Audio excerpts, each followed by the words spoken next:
datang di Sabter Kori Official. Apa kabar kalian semua hari ini guys? Semoga sehat selalu dan semoga kalian selalu dalam keadaan yang baik-baik aja saat menonton video ini. Dan selamat malam Jumat. Karena di malam Jumat itu kita pasti akan selalu bertemu dengan melakukan sesi storytime seperti biasa kita lakukan di minggu-minggu sebelumnya. Oke guys, jadi di malam Jumat kali ini gue akan lanjut ke storytime #38.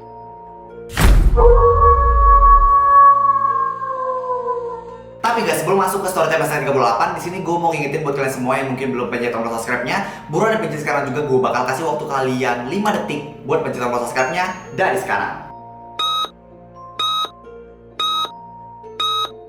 Oke guys, thank you banget buat kalian semua udah mau pencet tombol subscribe-nya. Dan sekarang langsung aja kita bakal masuk ke storytime #38.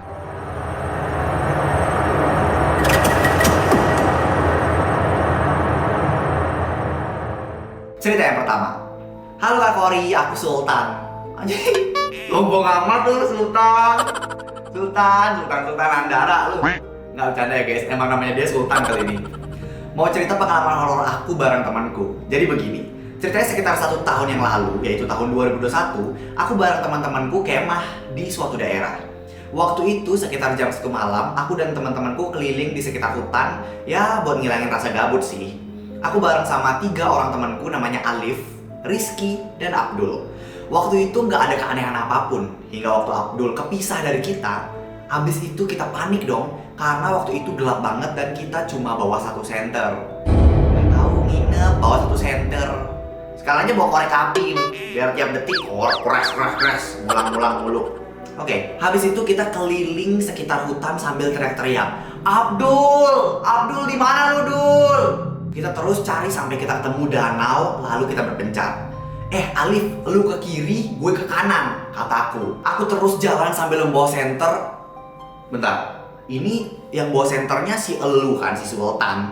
Berarti teman-teman lu yang ke kiri itu nggak bawa senter dong? Sendiri nggak bawa senter. Anjir, apa kabar bukan kalau ketemu setan, kalau nyelempung ke danaunya. Mati. Oke, kita lihat aja ceritanya kayak gimana. Aku terus jalan sambil bawa senter, terus aku melihat ada orang di dekat pohon besar. Terus aku datengin. Aku kaget karena ternyata orang itu nggak ada kepalanya, lalu mengejarku. Anjir, bayangin nggak ada kepala, cok, ngejar. Aku terus lari, lalu aku kesandung sesuatu. Pas aku lihat, ternyata itu kepala. Matanya melotot dan mukanya udah hancur banget, penuh darah. Terus akhirnya aku pingsan dan tiba-tiba aku udah ada di tenda bareng teman-temanku. Aku bangun terus aku nanya, Abdul mana? Terus ternyata Abdul nyasar dan salah jalan waktu itu. Setelah itu aku langsung cerita ke yang lain soal kejadian tadi malam. Lalu aku langsung pulang ke rumahku. Meskipun aku udah pulang, tapi aku masih kebayang-bayang soal kejadian itu. Dan aku selalu gak tenang semenjak itu. Kejadiannya gak berhenti sampai sana. Waktu aku lagi sendiri di rumah, bapak ibuku lagi kerja di luar kota. Aku di rumah sama nenekku dan aku lega karena ada yang nemenin. Jadi aku nggak terlalu kebayang-bayang sama kejadian aneh itu terus lah. Jam 2 malam, karena hobinya begadang, aku duduk di depan rumah sambil main HP. Goblok. Jam 2 malam duduk di depan rumah main HP. Lu apa nggak ada begadang yang lebih positivity buat dilakukan Di dalam kamar nonton Netflix, pakai selimut, hidupin nasi, tutup kamar. Lebih enak kalau kayak begitu. Ini di luar, bukan masalah ada hantu, ada maling dijamret HP lu dibacok, mati iya, nemu setan iya. Ya udah deh ya. Besok-besok kalau begadang di kamar aja. Nah, nenekku udah tidur, terus tiba-tiba aku dengar suara bola menggelinding di gang rumahku. Karena gangku kan turunan tuh, jadi cepet gelindingnya. Aku keluar rumah, terus aku lihat kayak ada bola gitu. Aku ambil lah. Dan pas aku pegang bola itu, aku ngerasa kayak megang rambut kok.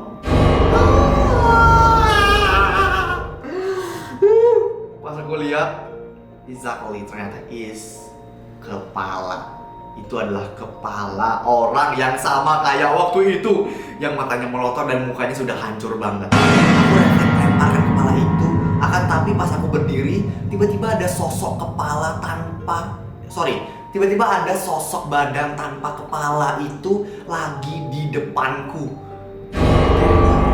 Aku langsung panik dan masuk rumah, kunci pintu rumah, dan aku cepet-cepet tidur di sebelah nenekku. Besoknya aku pergi ke rumah Pak Ustadz, terus aku cerita semua kejadiannya itu ke Pak Ustadz. Dan Pak Ustadz pun balik cerita kalau dulu ada yang tinggal di sini, terus dibunuh dan kepalanya dipenggal. Mayat ini ditemukan di dekat danau di hutan itu dan kepalanya ditemukan 100 meter dari tempat mayat itu. 1 tahun kemudian aku pindah ke Jakarta buat nggak ngebayang-bayang soal kejadian itu lagi. Wow, Sultan, cerita lo creepy banget anjir, karena kayak gue gak kebayang sih kalau di posisi lu yang terutama yang pas malam-malam itu ya. Tapi yang pas nyari temennya juga kejadian malam ya. Gak benar deh lu. Udah deh, kita lanjut ke cerita yang kedua.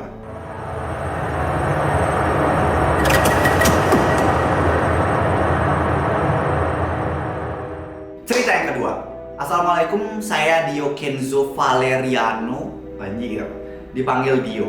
Aku masih mengingat suatu pengalaman yang sangat seram. Jadi waktu aku umur 7 tahunan, aku di rumah sepupuku karena sedang berkunjung bersama keluargaku. Temu kangen ceritanya. Nah, aku nonton TV sama sepupuku pada saat itu. Tapi ada kejanggalan yang kami rasakan, di mana remote TV-nya jatuh berkali-kali. Dan pada saat terakhir kali aku mengambil remote-nya, di situ aku sadar bahwa ada yang memperhatikanku dari jendela rumah. Mukanya hancur dengan rambut panjang acak-acakan dan dia melototin aku.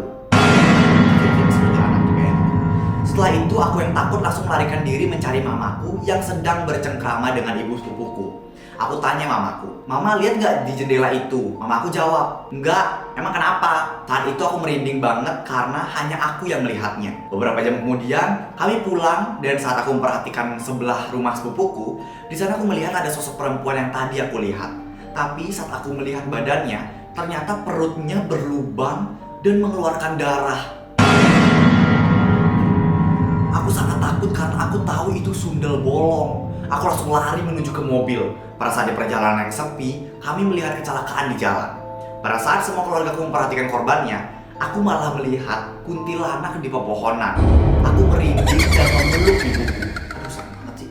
Saat sampai di rumah, aku langsung tidur dan aku terbangun. Aku melihat kuntilanak yang tertawa di jendelaku. Di sini aku pingsan dan tak mengingat apa-apa. Dan aku baru nginget cerita ini 2 hari setelahnya.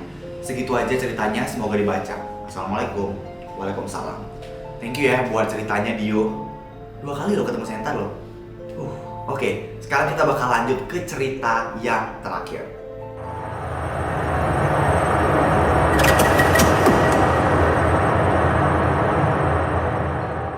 Cerita yang ketiga.